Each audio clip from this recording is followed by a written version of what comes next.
उसके घर में इतनी गरीबी थी कि जब वो चौथी क्लास में था तो उसके पिता उसकी पढ़ाई छुड़वाकर उसको काम पर लगाना चाहते थे।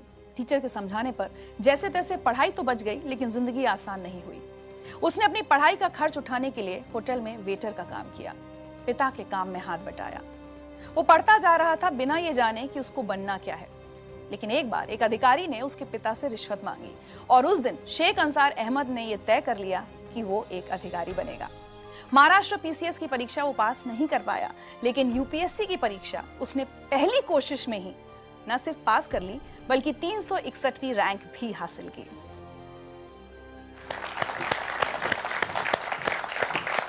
बहुत बहुत बहुत स्वागत है आपका जिंदगी लाइव में।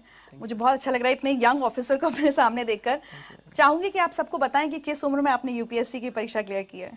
मैं 21 साल का था तब मेरा रिजल्ट आया था। 21 साल की उम्र में मैंने एग्जाम क्लियर की थी। And you been one of the youngest? जी। वाह।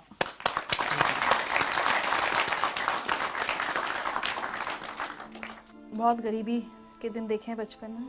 जी हाँ बिल्कुल, क्योंकि मेरे पिताजी जैसा एक ऑटो रिक्शा ड्राइवर थे और जो बीपीएल फैमिलीज होती है, बिलो पॉवर्टी लाइन, जो घर आपने देखा अभी, वो घर भी हमें उसी के तहत मिला था। तो एक बिलो पॉवर्टी लाइन की फैमिली में मैं पैदा हुआ था। अच्छा, ये क्या हालात बन गए थे कि आपके फादर को स्कूल जाकर ये कहना पड़ा कि मैं इसको नहीं पढ़ा पाऊंगा? मेरे पिताजी को किसी ने बताया कि इसको पढ़ा के कौन सी नौकरी लगनी है, सरकारी नौकरियां नहीं है और हमारी कम्युनिटी के लोगों को नौकरियां नहीं मिलती, कोई नौकरी नहीं देता, उससे इसको पढ़ा के कोई मतलब नहीं है, आप इसी किसी काम को लगा दीजिए, घर में 2 पैसे आ जाएंगे। एक मैसेज सुनवाते हैं आपको। जब उसके पिताजी स्कूल में आए तो वो बोले उसका नाम निकालने का है, अब वो उसको स्कूल में नहीं रखने का। फिर मैंने बोला क्या करेंगे फिर उसका, वो क्या करेगा? तो उसको कुछ तो भी काम धंधा दे के काम करेगा।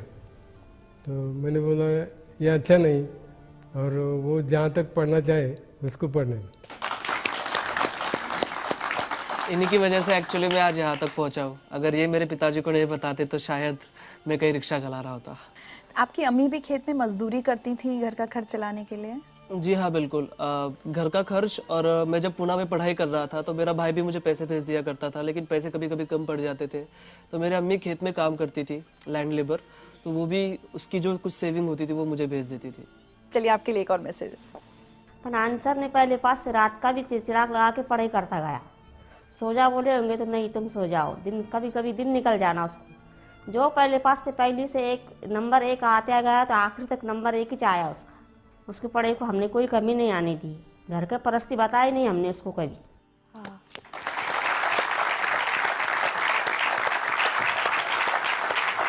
और उस दौरान भी परिवार की स्थिति तो बदली नहीं थी, दिक्कतें थी। उस समय भी आपको बहुत काम वाम करना पड़ा अपनी किताबों का खर्च उठाने के लिए। 10th में मेरी छुट्टियां चल रही थी और मुझे कंप्यूटर सीखना था। तो MSc IT का कोर्स आता है, वो कोर्स मुझे करना था। उसकी फ़ीस थी लगभग 2,800 समथिंग, उस वक्त उसकी फ़ीस थी। पे करने के लिए पैसे नहीं थे, तो मैंने मेरे अब्बू को बताया कि भाई ये रेस्टोरेंट है, यहाँ पर मुझे काम करना है, मुझे वो लगभग 3,000 रुपये तक कुछ पगार दे रहे हैं। अब्बू ने कहा ठीक है तुमको करना है तो करो। फिर मैं उस रेस्टोरेंट में काम करता था। सुबह 8 बजे से लेकर रात में 11 बजे तक वो काम होता था। बीच में 2 घंटे छुट्टी मिलती थी, उसमें मुझे मेरा लंच करना होता था और 1 घंटा मुझे वो जो कोर्स है उसकी तैयारी के लिए जाना होता था। हमारे गांव में ही वो होता था और काफ़ी डिफ़िकल्ट था मेरे लिए, क्योंकि मुझे वो बड़ा पॉट लेकर पानी लेकर आना पड़ता था कुएं से निकाल कर। फिर उसके बाद जो कस्टमर्स आएंगे उनको चाय सर्व करना, उनका टेबल वगैरह साफ़ कर देना, ये सब इस तरह का काम एक वेटर का काम था। और उसके बाद जब 10 बजे होटल बंद हो जाता था, गांव में 10 बजे जनरली हमारे बंद हो जाता था, तो 1 घंटा मुझे जो फर्श वगैरह होता था वो सब साफ़ करना होता था बैठ के हाथ से। तो वो काम मैंने किया। My God. तो घर में सिर्फ आप ही सबसे ज़्यादा पढ़े लिखे हैं, बाकी सबकी पढ़ाई छूट गई, काम करने लग गए या शादी हो गई बहनों की? जी घर में नहीं, पूरी जनरेशन का मैं फर्स्ट ग्रेजुएट हूँ। हमारे पूरी जनरेशन में कोई पढ़ा नहीं है, तो घर का मैं अकेला ही सबसे ज़्यादा पढ़ा लिखा हूँ। और बाकी के जो बहनों की शादी हो गई थी जल्दी, और भाई जब 5th स्टैंडर्ड में था तब से वो मेरे माँ बाप के पास काम करता था। एक मैसेज और सुने। जी। मुझे स्कूल में जाना पसंद नहीं था, यानी मुझे इंटरेस्ट नहीं था उसमें पढ़ने के लिए, पढ़ाई के लिए। और मैं एक बार 6वीं में ही फेल हो गया था। तो जब से मैंने स्कूल छोड़ी और मैंने दिल में ठान लिया कि मैं तो इतना होशियार नहीं हूँ, लेकिन मेरा भाई मुझसे भी ज़्यादा होशियार है, इसलिए मैंने स्कूल छोड़ के अपने मामा की तरफ काम के लिए गया। लेकिन इतना मुझे गर्व है कि मेरा भाई मेरे वजह से कुछ ना कुछ आज बन गया।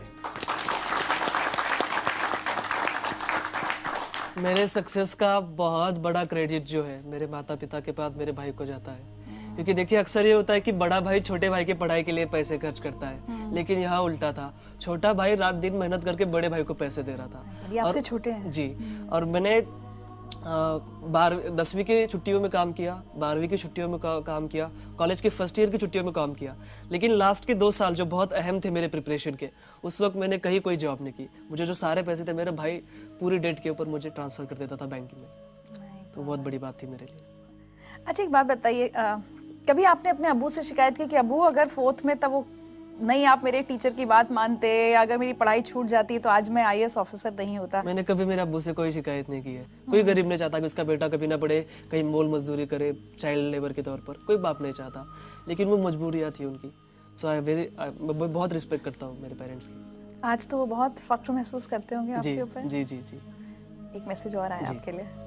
12वीं में उसको 100 पाव के 100 मार्क मिले, आर्ट्स में वो भी, तो मास्टर लोग मुझे वहाँ बुलाए, बाहर वाले कॉलेज में मेरा सत्कार रखे, मेरा स्वागत करे, मेरे को बुलाए। फिर मेरे और छाती ऐसी धड़कने को लगी कि मैंने बोला आप कुछ तो भी मेरा बच्चा बनने के काम का हो गया, कुछ तो भी है मेरे में ताकत। वो हिसाब से फिर मैं करते गया। फिर बाद में बोला अपने को जो घर भी बेचना पड़ा और दुकान भी बेचना पड़ी और गाड़ी भी बेचना पड़ी तो भी बेच डालेंगे, अपन अपने बच्चों को पढ़ाएंगे। उन्होंने मुझे पूछे कि आपका बच्चा क्या बना, तो मैं बोला सर मुझे वो भी नहीं मालूम, मेरे को इतना मालूम है कि मेरा बच्चा कोई ऑफिसर बनने वाला है। ये बताइए, अब ये सब हालात हो गए, उसके बाद ग्रेजुएशन, और दिमाग में ये कब आया कि मुझे UPSC, मतलब गांव में जैसे आप पले बड़े, आपको पता भी नहीं होगा कि UPSC की परीक्षा भी कुछ होती है, तो ये सफ़र तक कैसे पहुँचे? हमको एक घरकुल योजना मिली थी BPL फैमिली के तहत। तो मेरे पिताजी तहसील ऑफिस में उसका चेक लाने के लिए गए थे। वहाँ के ऑफिसर ने कहा कि देखो अगर आप मुझे 10% देते हो, 30,000 हमको तब मिल रहे थे, 10% अगर आप देते हो इसका 3,000 रुपये, तो मैं आपको अभी चेक आपका सैंक्शन करा दूंगा फास्ट इमीडिएटली। ऐसे हालात में 3,000 रुपये की रिश्वत उन्होंने उस ऑफिसर को दे दी। तब उस वक्त मुझे रियलाइज़ हुआ कि करप्शन के सबसे बड़े शिकार हम जैसे गरीब लोग होते हैं। फिर 10th की छुट्टियों में हमारे एक क्लास टीचर थे मापारी सर, वो ब्लॉक एजुकेशन ऑफिसर बने। महाराष्ट्र पब्लिक सर्विस कमीशन के MPSC के जो स्टेट का एग्जाम होता है वो क्लियर करके ऑफिसर बन गए। उनका मैंने पेपर में नाम पढ़ा, फिर उनको मैं जाकर मिला, मैंने कहा सर आप ऑफिसर बन गए और मुझे भी ऑफिसर बनना है, कैसे बनते मुझे प्लीज़ बताइए। फिर उन्होंने मुझे MPSC के बारे में बताया। फिर मैं जब कॉलेज में गया 10वीं पास करके, वहाँ पर हमारे एक टीचर थे जो वो भी तैयारी कर रहे थे UPSC की। उन्होंने उनसे MPSC के बारे में पूछा और फ्लो में उन्होंने मुझे UPSC के बारे में बता दिया कि ये भी बड़ा, उससे बड़ा एग्जाम होता है, इसमें से IAS बन सकते हो, कलेक्टर बन सकते हो। सपने देखने के लिए कौन से पैसे देने, और मेरे पास हारने के लिए कुछ था ही नहीं। तो मैंने कहा चलो बड़ा गैम्बल खेलते हैं, मैं अब UPSC की तैयारी करूँगा। अंसर, कभी जब तैयारी कर रहे थे UPSC की, उस दौरान भी तो ये फेज आया होगा कभी कि ये प्रेशर बने कि अब छोड़ो, इसमें तो पता नहीं होगा या नहीं होगा, कोई छोटी मोटी नौकरी कर लेते हैं, कम से कम अब्बू अम्मी का हाथ बटाएं, ये प्रेशर था आपके ऊपर? जी बिल्कुल था। बहुत बार ऐसा लगता था कि कंपटीशन देखिए 5-5.5 लाख बच्चे एग्जाम देते हैं, तैयारी करने वाले तो उससे भी ज़्यादा है। लेकिन बाद में खुद से ही मैं पूछता था कि ठीक है, मैं ये नहीं करूँगा तो क्या करूँगा, छोटी मोटी कहीं नौकरी कर लूँगा, उसमें मैं सेटिस्फाइड नहीं रह पाऊँगा, मुझे बड़ा करना है कुछ तो। और मैं पढ़ाई भी नहीं छोड़ सकता था क्योंकि देखिए मेरे सामने 2 ही ऑप्शन थे, डू और डाई। इसमें मुझे करना ही था और वही रीज़न है कि मैं इतनी फर्स्ट अटेम्प्ट में 21वीं साल की उम्र में ये क्लियर किया, क्योंकि मेरे पास दूसरा कोई ऑप्शन नहीं था। एक मैसेज और है आपके लिए। जब UPSC मेंस का रिजल्ट लगा उस दिन मैंने तुझे कॉल किया था और मैंने तुझे सबसे पहले बताया कि तू पास हो गया है। उस शाम हम मिले भी थे, तू बहुत खुश और इमोशनल था, मैं भी वो खुशी जाहिर कर रहा था। पर उस इतने बड़े दिन भी तेरे पास खाने के लिए पैसे नहीं थे। हम दोनों ने हमारे घर पे ही खाना खाया था। मेरे लिए ये बहुत बड़ी बात नहीं है कि मैंने तुझे खाना खिलाया, पर मेरे लिए ये अवसर था कि मैंने इतने कम उम्र वाले एक IAS ऑफिसर के साथ खाना खाया।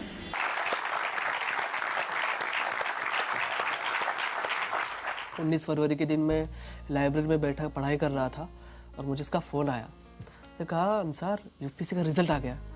मैंने कहा माय गॉड, मेरे वहाँ पर हार्ट बीट्स बढ़ गए, मैं समझ में नहीं आ रहा था मैं क्या करूँ। उसने कहा तेरा रोल नंबर बता। मैंने कहा ले लो भाई। मैंने उसको मेरा रोल नंबर भेजा और उसने मुझे कॉल करके बताया कि कॉन्ग्रेचुलेशन, तुम पास हो गए हो। मैं आपको बता नहीं सकता कि वो खुशी क्या थी। मुझे ऐसा लग रहा था कि मैं सातवें आसमान पर हूँ, मेरे पैर ज़मीन पर ही थे, लेकिन मैं बहुत ज़्यादा खुश था। उस दिन शिव जयंती थी, पूना में नगाड़े बज रहे थे और मुझे ऐसा लग रहा था कि ये मेरे जीत के लिए बज रहे हैं। शिव जयंती के दिन मुझे ऐसा लग रहा था कि मुझे गिफ्ट मिल गया हो कोई। मैं बहुत खुश था। मैं मेरे दोस्तों के पास गया, हमने सेलिब्रेट किया। अब डिसाइड किया कि चलो बाहर खाने के लिए चलते हैं।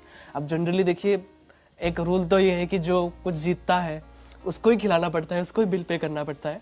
लेकिन मेरे फ्रेंड्स को पता था कि बंदे के पास पैसे नहीं है, तो उन्होंने कहा कि यार छोड़ो यार, बाहर क्यों जाना, रूम पर ही खा लेते। तो हमने उसके रूम पर ही खाना खाया था।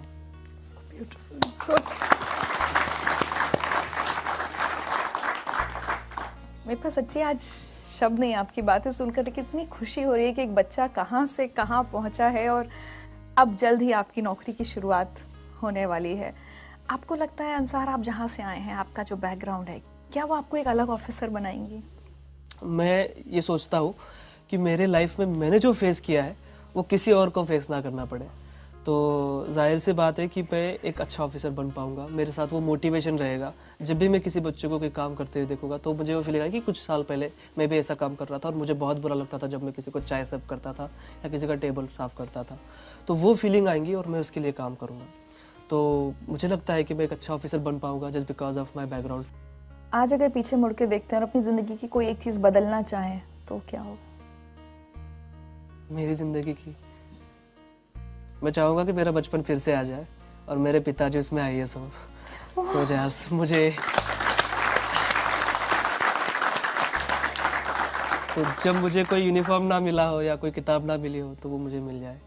कोई एक मैसेज जो आप सब लोगों को, और सिर्फ जो यहाँ बैठे हैं वो नहीं, जो बहुत सारे लोग टेलीविजन पर आपको देख रहे हैं और उसमें से बहुत सारे IAS की तैयारी कर रहे होंगे, उनको क्या मैसेज देना चाहेंगे? जी, मैं उनको यही मैसेज देना चाहूँगा, एक रिक्शा चलाने वाले का लड़का अगर IAS बन सकता है, जिसने अपनी लाइफ में सारे ऑड्स देखे हो, तो मुझे ऐसा लगता है कि हमारे देश का कोई भी बच्चा, और गरीब से गरीब बच्चा भी, और किसी भी मजहब का बच्चा IAS बन सकता है। आप सभी को मेरी बहुत बहुत शुभकामनाएं।